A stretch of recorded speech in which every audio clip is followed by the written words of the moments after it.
Saludos amigas y amigos. Hoy le estamos presentando al mono, al señor mono, ¿verdad? El mono apareció aproximadamente entre 60 y 80, 85 años, ¿verdad? Hay una diversidad de clases de mono.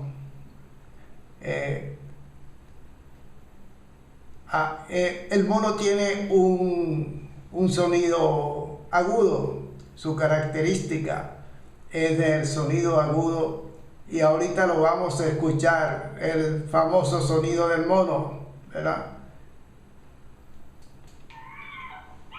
Ajá.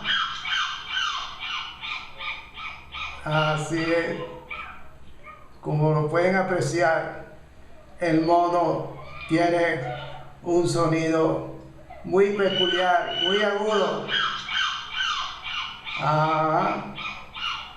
Se puede ver allí, sentir el sonido del mono.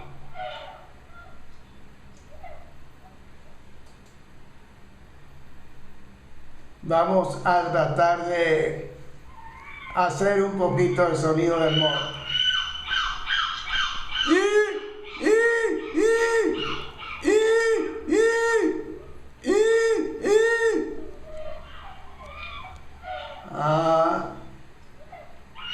Así es, muy agudo su sonido del mono.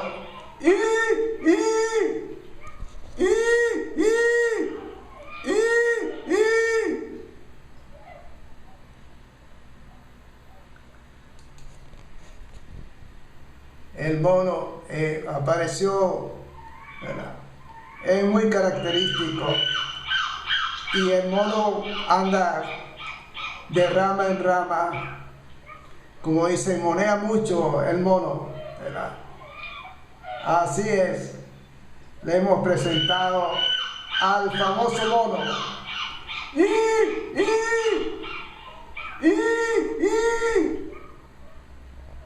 Gracias amigos por la amable atención.